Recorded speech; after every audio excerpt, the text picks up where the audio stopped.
It's very sad to me that as sober, grown-up, non-sexually connected beings, we didn't get to sit down and clean it all. You may have your own view on infidelity, but a marriage that begins with an affair, especially between two of Hollywood's most powerful stars, rarely ends peacefully.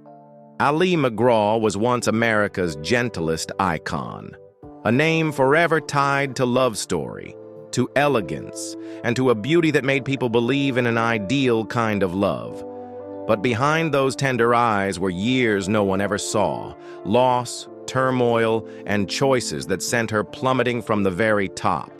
She once had it all, fame, status, the love of America, only to give it all up for one man. They called it love.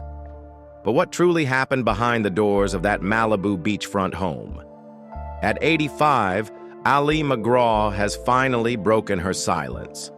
And what she reveals is unlike any story you've ever heard about her. What did she lose? And what did she manage to hold on to after a life lived only in someone else's light? Early life, but to understand why Ali Macgraw loved with such recklessness, resignation, and a willingness to sacrifice nearly all of herself just to hold on to love, you have to go back to where it all began. Not a film set. Her family. Ali was born in 1939 in Bedford Village, New York. She grew up in a family the press once called artistic, but Ali used different words: chaotic, violent, and frightening. Her father, Richard Macgraw, was a well-known illustrator who worked with Time and McCall's. But behind that facade of success was a man consumed by alcohol, temper, and a lack of control. Ali described him as violent and fanatical, someone who could erupt in rage over the smallest thing, and who had no idea how to love. Her mother, Frances, was also an artist, gentle, patient, and fragile. She never shielded her daughter from her husband's fury. The house Ali grew up in was filled with books, paintings, and ideals, but utterly devoid of emotional safety. In one interview, Ali admitted, "I don't remember ever feeling safe at home. Love didn't come with protection. Her father once disappeared for years without explanation, only to return as if nothing had happened." Later, Ali discovered he had hidden his Jewish heritage all his life, out of shame, fear of prejudice, and reasons he never spoke of. It shattered her trust in truth itself and blurred her sense of identity from an early age. As the eldest child, Ali learned to survive by staying silent. Silent when her father raged. Silent when her mother cried. Silent to avoid being noticed. Because in her house, attention didn't come with love. It came with punishment. From a very young age, she believed, if I'm good enough, pretty enough, gentle enough, maybe I'll be chosen. Maybe someone will keep me. That belief, seemingly small, became the key to every choice she would make later in life. She wasn't searching for love in the way people thought. She was searching for validation, for presence, for someone who wouldn't leave, for someone who would choose her at any cost. That childhood, unstable, silent, and devoid of attachment, left more than scars. It programmed Ali to love in a way that was inherently wounding, dependent, yielding, and always willing to give herself up to be kept. It taught her a toxic lesson she would only unlearn much later, that love means enduring. It means holding on to someone at all costs, even when they're suffocating you. Early career. Ali didn't enter Hollywood through the gates of fame. She took the long way around and accidentally stepped into the very center of the spotlight. After graduating from Wellesley College, Ali had no dream of becoming an actress. She worked behind the scenes at fashion magazines, cutting out model photos, adjusting accessories, pushing clothing racks, a figure outside the frame. But then, it was that very gaze, steady, intelligent, unadorned, that made photographers begin asking her to step in front of the camera. And then came the name that changed everything, Diana Vreeland, the powerful editor-in-chief of Vogue. When Vreeland saw Ali in a behind-the-scenes shot, she said just one sentence. "She's not a model, she's a presence." From an anonymous stylist, Ali was pushed onto the cover of Vogue. Then came commercials, then the face that people began to recognize. But it was precisely her lack of ambition, her absence of calculated effort, that created an undefinable allure and caught the eye of the film world. Her first role came unexpectedly, an invitation from director Ralph Nelson to audition for A Lovely Way to Die, 1968. She had no acting technique, but she had the right silences, and the camera loved that. The role was only a supporting one, but it placed her on Hollywood's New Faces to Watch list. A year later, she was offered the lead in Goodbye Columbus, 1969. No one expected much until the film became a hit, and Ali won the Golden Globe for Most Promising Newcomer after just one film. And it was at this moment that a man appeared, a powerful, magnetic producer searching for a singular face to lead a love story about to go into production. His name was Robert Evans. The film was Love Story. For Ali, it wasn't just a role. It was the door to a paradise, and the free fall that followed. Career success. Love Story wasn't just a film. It was the explosion that launched Ali Macgraw from promising newcomer to international star overnight. In 1970, she played Jennifer Cavallari, a poor, intelligent, fiercely self-respecting college student, in the romantic drama adapted from the best-selling novel of the same name. Opposite Ryan O'Neal, Ali didn't perform like a movie star. She simply existed on screen, and audiences believed every glance, every breath of her character. The film's success was beyond anything imagined. An Academy Award nomination for Ali, a Golden Globe win, and a place among the most iconic love stories ever made. The line, "Love means never having to say you're sorry," became a cultural catchphrase, and Ali's face was everywhere, on newspapers, magazine covers, and billboards from New York to Tokyo. At a time when Hollywood still adored its bombshell starlets, Ali Macgraw became a new kind of icon, elegant, reserved, intelligent, with an undefinable sadness in her eyes. That was what set her apart and made her irreplaceable. The media followed her on and off screen. Rumors of a romance with co-star Ryan O'Neal sent the press into a frenzy. They didn't need to confirm it. Just appearing together was enough for the world to believe. This was the sole golden age of Ali's career, and also a peak that would never be repeated. Just a few years later, when everyone assumed she would become one of the defining names of the 1970s, Ali Macgraw vanished. No accident, no scandal, no retirement announcement. Just a star that had blazed brilliantly and then went dark. She turned down roles, withdrew from projects, and stopped appearing on screen. No one knew why. No one was given an explanation. And when the answer finally surfaced, it turned out her career hadn't crumbled because of failure, but because of something far more merciless: love. Personal life and tragedy. Ali Macgraw rose to the pinnacle of cinema without ever actively chasing it. But just like her career, her love life didn't begin with a plan. It began with collisions of emotion, sudden, instinctive, and deeply vulnerable.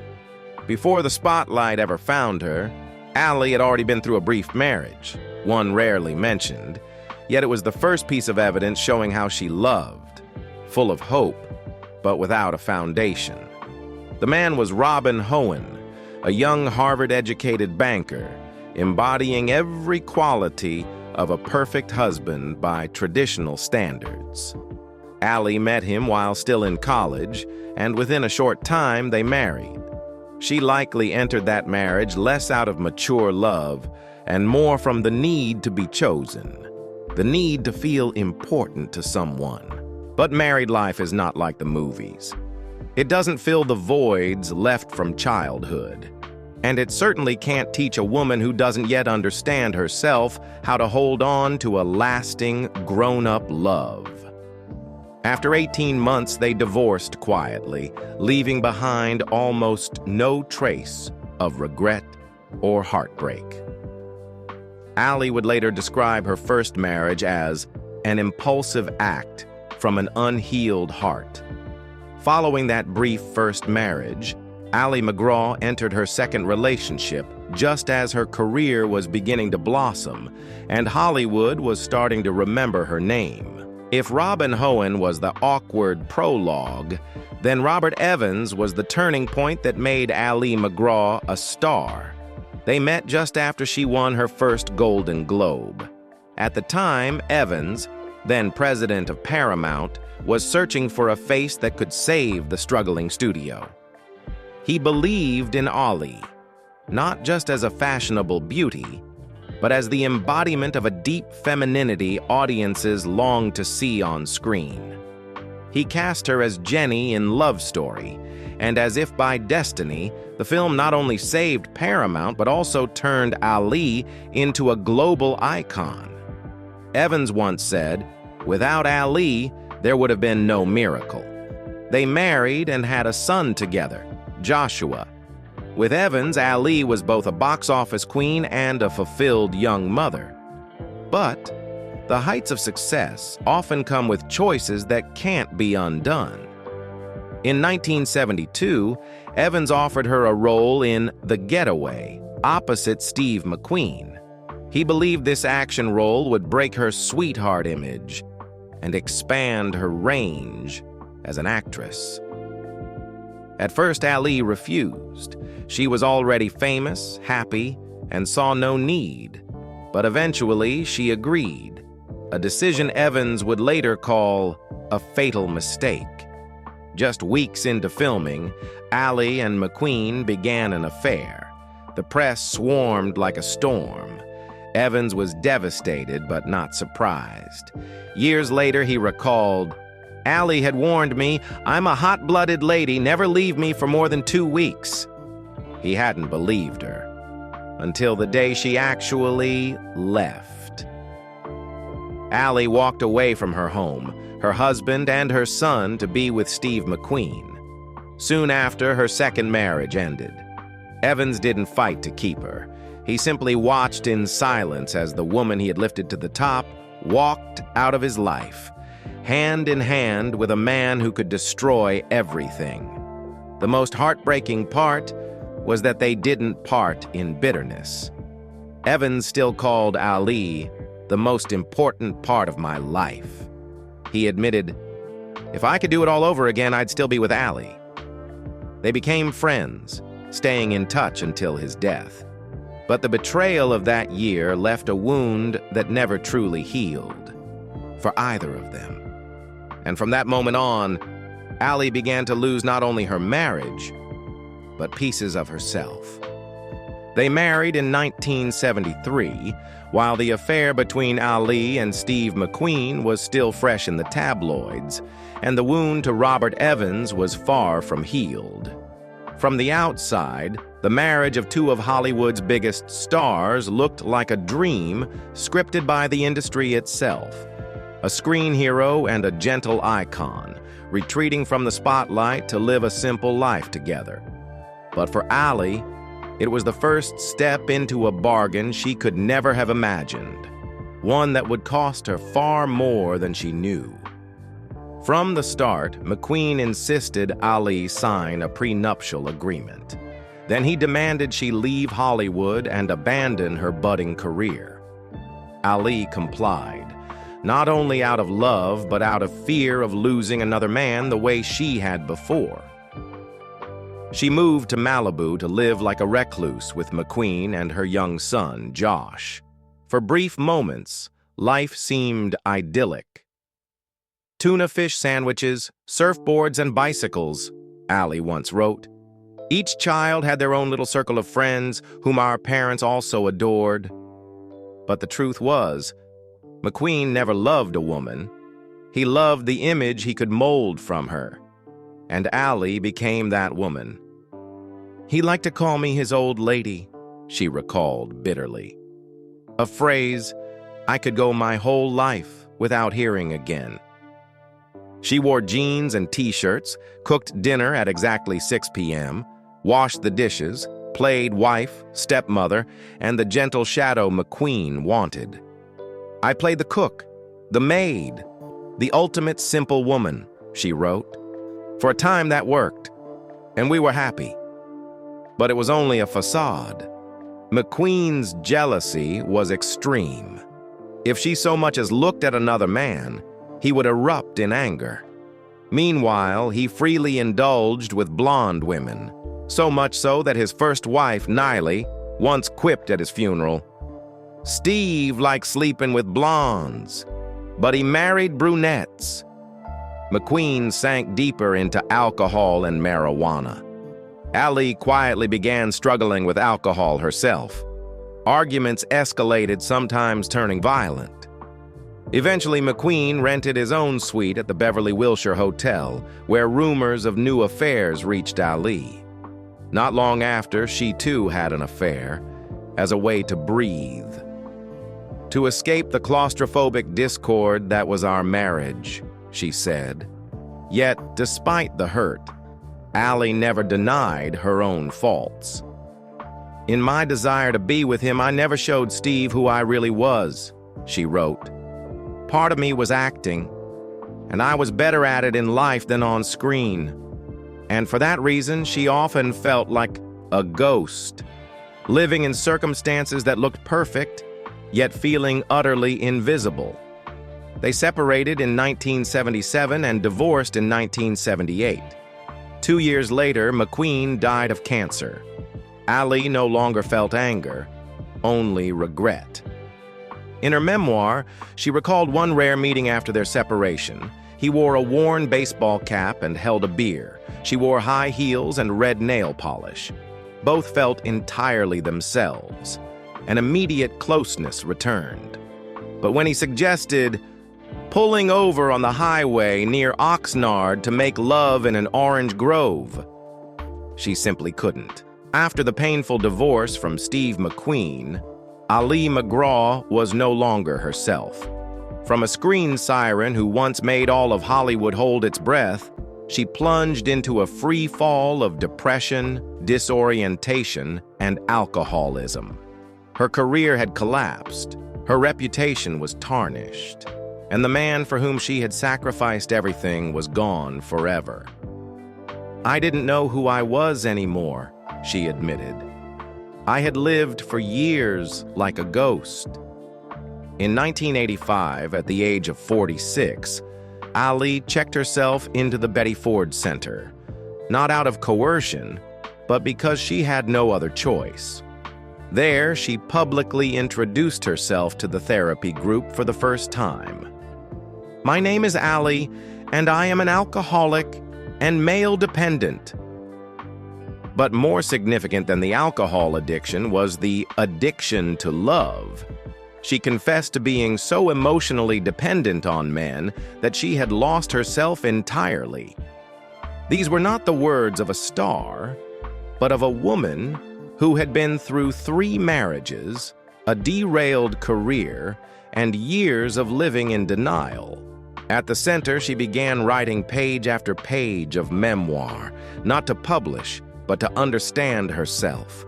each line cut deeply into the truths she had long avoided: the childhood fear of abandonment, relationships built on sacrifice, and the desperate need to be loved. In 1991, she turned those private writings into moving pictures, a memoir that was raw, unvarnished, and unflinching. The book became an instant bestseller, not because she was a celebrity, but because it spoke the truth that so many women had never dared to name. 3 years later, in 1994, Ali Macgraw quietly left Hollywood. No red carpets, no press, no goodbyes. She moved to Santa Fe, New Mexico, a small art town in the desert, and started over. She learned to live alone, learned to breathe without someone beside her, and learned to forgive her past, the men in her life, and most importantly, herself. Legacy and influence. She spent just over a decade in Hollywood, yet Ali Macgraw created a legacy that many spend a lifetime chasing and never achieve.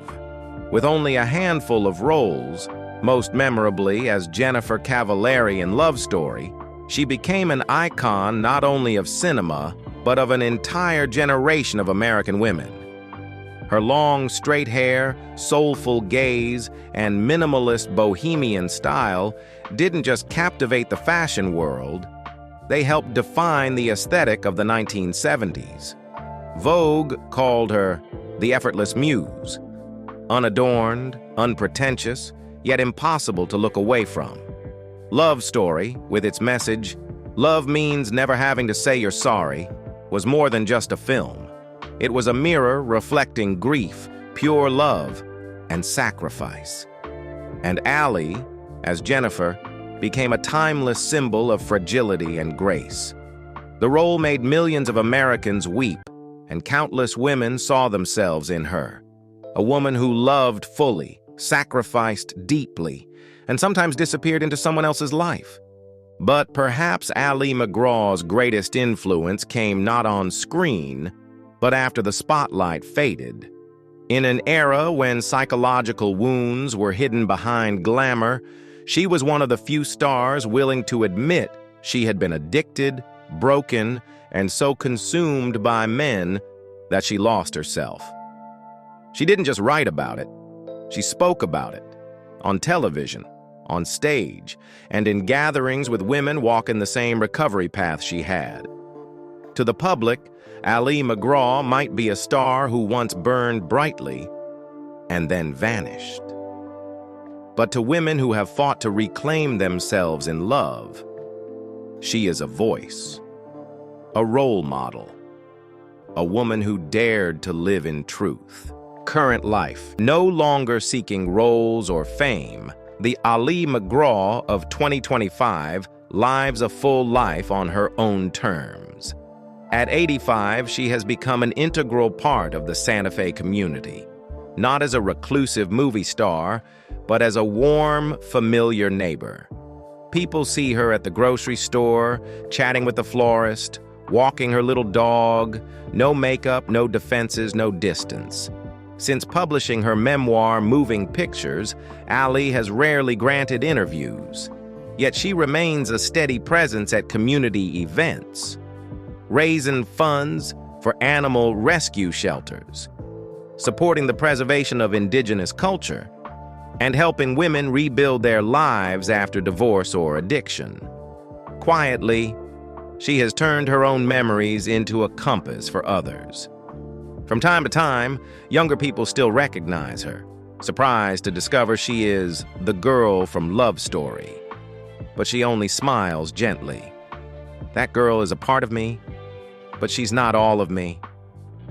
In a world that changes at dizzying speed, Ali has chosen to live slowly, live deeply, not for fame, not to be remembered, but to stay true to the most authentic part of herself. Ali Macgraw once loved so deeply that she lost her career, her fame, and herself. But in the end, She was the only one brave enough to save that life. She was never an unbreakable icon. She had fallen for love, sunk into the darkness of depression and addiction. Yet in those very darkest moments, she chose to rise, not to return to the stage, but to return to herself. Steve McQueen may have been the man she loved with abandon, but he was not the keeper of her fate. Ali rewrote the later chapters of her life with quiet strength, kindness, and a choice to live truthfully. In the end, Ali Macgraw's story is not a sad romance, nor a Hollywood tragedy. It is the courageous journey of a woman who knew when to let go, who learned to forgive, both others and herself, and who was strong enough to keep living, even when no one was watching. And what about you? Have you ever loved so much that you lost yourself? And if you had to start over from nothing, would you be brave enough to do what Ali did? If this story has helped you understand and appreciate the real woman behind Ali Macgraw's glamour, please like this video to support our team. And don't forget to subscribe so you won't miss the next stories about Hollywood's most unforgettable legends.